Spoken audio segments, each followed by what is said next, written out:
What's going on, guys? Asian Guy here, bringing you a highly requested PvP tier list video, or Pirate Rumble, Pirate Festival, whatever you want to call it. Now, before we get into the best teams available on Japan and what's coming to global for PvP, I think it's very, very important to make clear, because a lot of people don't understand this key concept when it comes to tier lists and PvP teams and all of this nuance and theory crafting that goes into this. First of all, let's say you have a fantastic team 1 and a fantastic team 2. They're completely different teams with completely different characters. Let's call them two different jigsaw puzzles. You cannot take individual pieces from those completed jigsaw puzzles, put them together and call it a new completed puzzle. It unfortunately isn't that simple. It doesn't work like that. Therefore, tier list videos like this one I've made in the past are basically hot garbage. What does it really tell you? Nothing other than to go check out these units and read their abilities. And a lot of people I already know in the One Piece Treasure Cruise community don't like reading, and that's where a lot of misunderstandings and misinformation unfortunately comes from. So ultimately what matters is the complete team, the final package, the real deal. You can't just have individual pieces and be like, yeah, this V2 Rayleigh is one of the best units in the game in terms of usability for PvP. Yeah, he's fantastic because he's rainbowed, but you can't really put him on an int team and say, or you can't put him on a strength team and be like, yeah, he has the same effectiveness there. It just doesn't work like that. You can't really be looking at individual units for a tier list when it comes to PvP. Team synergy is the most important thing. Point number 2 is, I know I have had some impact on the meta for global, but let me tell you what, guys, eventually people would have theory crafted their way there, and especially for the meta that is coming to global, let me tell you, it's a no-brainer. You have to really not be reading anything at all. I have no comprehension skills to not understand what is the strongest team on global in the coming months, because it's already dominating Japan, and on top of that, it's going to be dominating global. It's already basically dominating the top ranks of global. It is the int meta, guys. Look at the first two teams. These are ranked order, by the way. This is what I personally believe to be the best 6 teams, or close to the best 6 teams in order of those teams there. And when I say in order as well, characters placed in those specific orders. So if you want to copy those 5-man teams, make sure you're reading very carefully. The ideal 5-man team at the top there, and the 3 characters on the side are replacements. They're not subs. Please don't get it confused, because a lot of people last time were very confused. They're like, I can't even build this team. How do I increase my cost? Because they didn't understand the difference between replacements and not subs. So that's very important. The ideal 5-man team, both of them, the 2 best teams on Japan, they're in. I mean, there's no way around it, guys. We've been receiving int characters upon int characters upon int characters. I'm assuming we're going to get side characters next to probably counter this int meta. We'll just have to wait and see, but it is a bit of a yikes right now. Global, I'm sure you guys have seen Team 2 all over Global Top 100. This is by far the best team you can run on Global until Sanji Luffy, until V2 Rayleigh and PvP Whitebeard arrive, especially PvP Whitebeard and also the V2 Rayleigh 6+.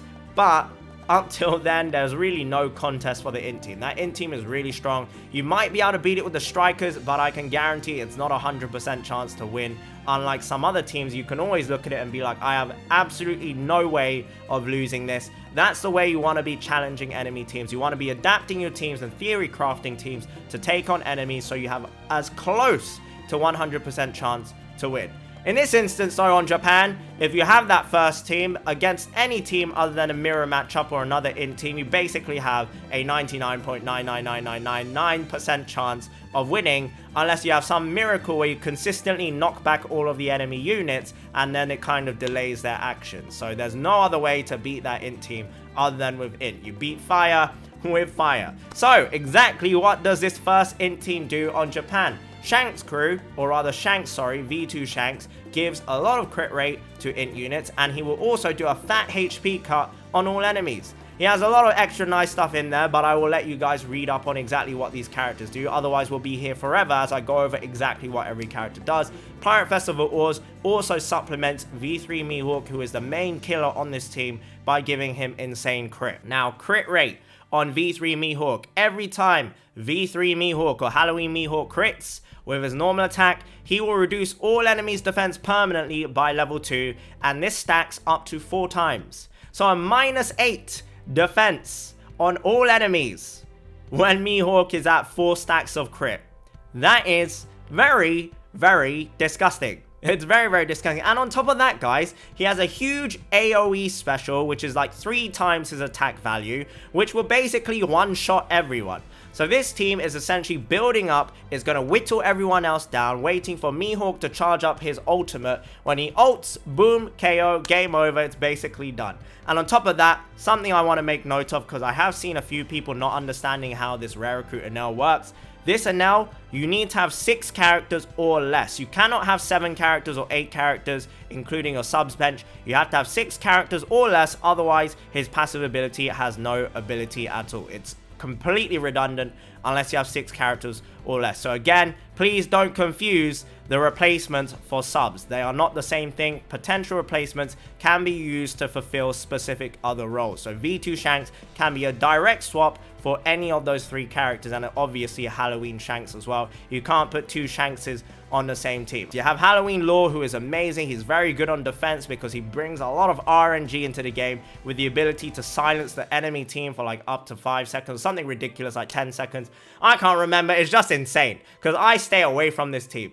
We all know how good Katakuri is. Katakuri can hit everybody, and he eliminates the RNG aspect of that damage where you might miss some people. With Katakuri, he hits everybody, absolutely everybody, for 2,200 fixed damage, and he will debuff Powerhouse, Free Spirits, and I believe Cerebral characters, which is absurd. He's so good. Really, really strong PvP unit that can go in rainbow teams as well. Second team, we have another full int team. You guys have seen this on global already. It's absurd. It's super tanky, has a lot of damage, a lot of speed, a lot of HP. It's basically the complete team, the full package. Very, very well balanced. Pudding can go into both of these teams because Pudding will supplement your main AoE damage dealer in either Mihawk or Blackbeard, but ultimately I don't think Pudding is a first team choice. Not one of the best options you can be using, but she can be used to replace any of those characters there that aren't the DPS. So Katakuri, Dofi, or Blackbeard, or in the first team. Honestly, you don't really want to be replacing anyone in the first team, but if you don't have ores,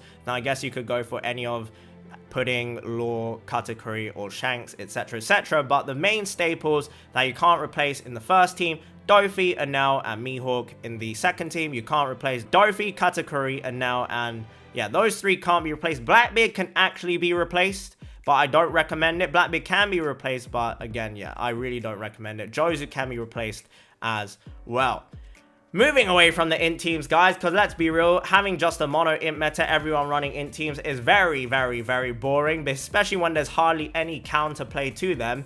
We have the third best team, which is a team I'm closest to building right now as the best team that I can achieve. Actually, I have the second best team as well, but they're not fully leveled. As you guys know, it's really hard to level up a monocolor team, so that team is going to take a while to level up. So if you really do want to invest and wait for the Halloween units, Dofi, you got to max him out, and now you got to max him out. Katakuri is probably worth maxing out as well. But team number 3, I do think is also in a category of its own. Team 4, 5, and 6, I think are very close. Those 3 are basically like all joint 4th. But the third team, I do think stands out above all the other teams that aren't mono in. So we've got Sanji Luffy, V2 6+ Rayleigh, Shanks Crew, we have PvP Whitebeard, and we have Otama. Unfortunately, I don't have Otama, so instead I use V3 Katakuri instead because he has a 2,200 fixed damage. Very nice. Sanji Luffy can also be very much replaced by V3 Law and also V2 Katakuri. So when PvP Whitebeard does come to global, this team, you will be able to build it on global, but instead you can use the int Katakuri or you can use the V3 Law over Sanji and Luffy. I wouldn't say it's as effective, but it's still really strong. It's still very strong. This team, Otama will really buff up the Whitebeard because he's a fighter. Katakuri will get buffed because he's a fighter as well. Sanji Luffy is a fighter as well. And also Free Spirit too. On top of that, Rayleigh gets buffed because he's Free Spirit as well. Shanks Crew is the only one that doesn't get buffed, but that doesn't matter too much. Shanks Crew base stats through the roof. He's a tanky unit, so no real problems there at all. How this team works is Sanji Luffy has a chance, or not really a chance, 100% chance to hit 2 enemies for 3.5 times their attack. That's right, 3.5 times their attack. They have one of the highest attack stats in the game. They have really high speed, they do a lot of damage, and they also give attack up and speed up to all characters in the game at level 6 and level 3 respectively. Really strong. V2 6+ rating, which I heralded as one of, if not the best character or most useful character in PvP, because he is a rainbow tank unit. He gives everyone HP, everyone defense and guard rate up, and also buffs their attack and defense with a special, as well as dealing 1700 fixed damage. He is a unit that you should instantly max out to level 10 passive, level 10 special and level 5 passive. Amazing unit, one of the most used units on Japan, and instantly when I saw him, I was on that 6+ V2 Rayleigh hype. So good. Shanks Crew, another rainbow unit, but he doesn't become useful until after 30 seconds. Now, this works for a lot of defensive strategies where you can actually put him on the subs bench and have pigs instead and have those pigs be killed, and then Shanks Crew just comes in late with the passive. That's absolutely a-okay as well. Defense theory for PvP is very nuanced. There's no clear-cut guide on how to defend a PvP. Ultimately, it comes with experience and understanding of the game mode and what other kind of players will be using against you.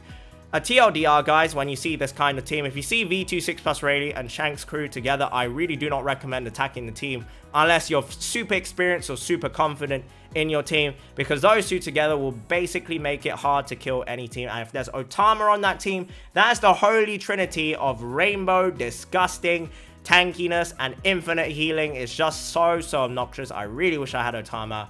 Unfortunately, I don't. PvP Whitebeard, I think everyone by this point knows what he does. If you don't, go look it up. It's on the OPTC subreddit. It's on the OPTC database. But too long didn't read for the lazy people out there. He will reduce all enemies' defense by level 5 when he does a special, and do 2 times attack in a medium range sideways. So that will basically one-shot any team that doesn't have any defense up. Very strong, and his attack goes above 2000 when you limit break him and give him candy as well. So all of that stuff does matter, limit break and candy, but he's a very deadly unit. He can silence powerhouse and driven characters by 24 seconds as well, at an 80% chance to silence them, no less, which is superb. Such a strong character, a must-have for almost any PvP addict. So I do recommend pulling on his banner when he comes out. Potential replacements: Strength Whitebeard, amazing rainbow character, 48% HP cut to all enemies that cannot miss on an incredibly short cooldown. Very much unrivaled in terms of HP cut. He will be a direct replacement for the PvP Whitebeard if you don't have him. V3 Law and also the Katakuri can be used to replace PvP Whitebeard, and also Sanji Luffy, although I don't recommend running this team if you don't have PvP Whitebeard. Team number 4, the Slashers. Now, there's no real big changes here to the global ones, other than I have Strength Kaku in there instead of Inuarashi, Mihawk, or the Calgara and Nolan. All 3 of those can be used to replace Carrot, Kizaru, or the Kaku. Now, obviously, if you don't have Kizaru, it's going to be a little bit of an ouch, because Kizaru is so good. But if you really don't have Kizaru, but you still have the 2 tank units there, and Shanks Crew and Dofi, you only need to supplement them with 3 other DPS units. You've got Inu there, you've got Raid Mihawk there, and Calgara and Nolan. There are other good Sasha units out there that I don't necessarily rate as highly as these. You can use V2 Legend Mihawk. You can use also Raid Big Mom, is actually very underrated. I'm not going to tell you what she does. You guys got to go out there and do some research yourself. But Raid Big Mom is a very good character to run on Sasha teams. Inu, again, of course, is very good. And Raid Zoro as well is another fantastic choice to be running. V3 Law is another great choice as well. There's lots of good slasher characters out there that you can be using to supplement the 2 main tanks there of Shanks Crew and the 6+ Dofi. As you guys can see, 6+ Dofi is in 3 of the 6 best teams on Japan. So I think that kind of goes to say how good he is. But there is a character who is in here even more. V3 Katakuri. V3 Katakuri. Let's move on to team number 5. Team number 5 are the Strikers. Now, the Strikers have a chance to basically beat any team, but it is a little bit RNG.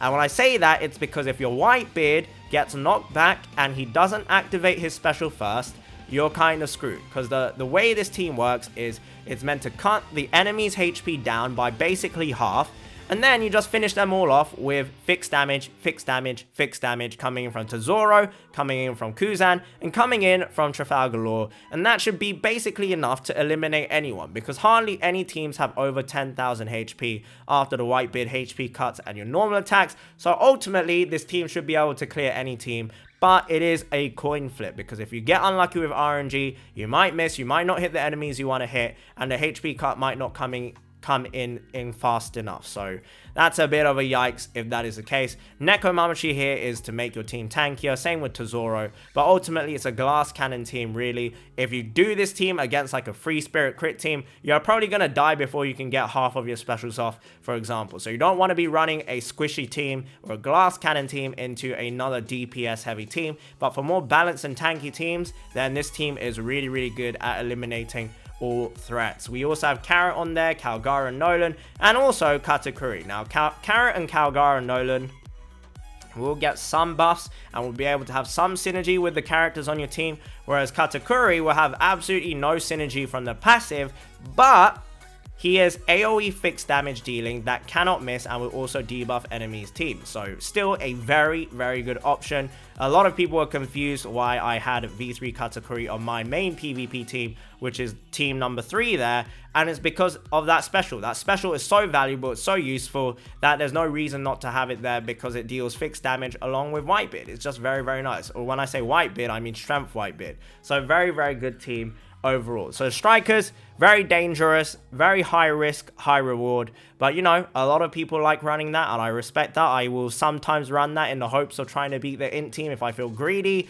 but let me tell you from experience, it doesn't normally go down that well. Team number 6, currently only available on global because we do not have Strength Akainu or this PvP Akainu on Japan, but when it comes to Japan, this might be able to start changing the meta just a teeny tiny bit, because this Akainu should be able to one-shot or pseudo-eliminate 6+ Dofi or Enel from the int team, which will be very interesting to see. I'm very curious to see how that's going to work, but this Akainu, you guys know what he does on global, very, very strong. One-shot kill on the healer or the enemy with any, basically the highest recovery stat, so very, very strong there. You got Frankie as the tank unit, you got Kizaru for cooldown reduction and a bit of AoE damage, and then you have 2 really big damage dealers in Strongworld Ace and the 6+ V2 Lucia. However, on this team, there is no fixed damage, so fixed damage is still really the name of the game if you're not running an int team. You want to be putting up HP cuts and fixed damage together, but what this team can do, it will take out any glass cannon team, it will take out any squishy team that doesn't have a lot of defense, because the cooldowns are so short, the damage is so high, and for Ace, especially Stronghold Ace, cannot miss. And he just cannot miss. He hits everyone for a lot of damage. Very, very good. If you have that Pirate Festival Usopp, he can be used to substitute for the Akainu right now. That's the team for shooters I see being ran the most on Japan. So do keep that in mind. He has a very big range, and he's also a fantastic character that is free to play. And then on top of that, you have the Capone if you don't have Frankie for the tank unit. I choose Frankie over Capone because Frankie has more of a HP cut, which in total will be more damage to the enemy team rather than Capone, who is a single target HP cut. So there you go, guys. Those are the 6 best teams you should be building towards if you are on global. If you're on Japan, these are the goals. Maybe you have some of these characters already, feel free to build them. But yeah, let me know your thoughts and opinions. Do you agree with this list? Do you think there are better teams out there? I think fighters are another shout with Jinbei and Jack, although I don't think they're as good as these 6 teams. If I could have 10 teams though, top 10, the fighters would be in the top 10 as well. Driven is also another team, although it's mostly in Driven units, but Driven still would also be in the top 10. There are a lot of good secret units out there, guys, that are free to play, that a lot of people are still sleeping on and don't know about, but ultimately that comes down with whether or not you're willing to do your research and understand the team synergies and what these characters really do. Thank you so much for watching, guys, and I hope you enjoyed the video. Have a wonderful, wonderful day, and bye-bye.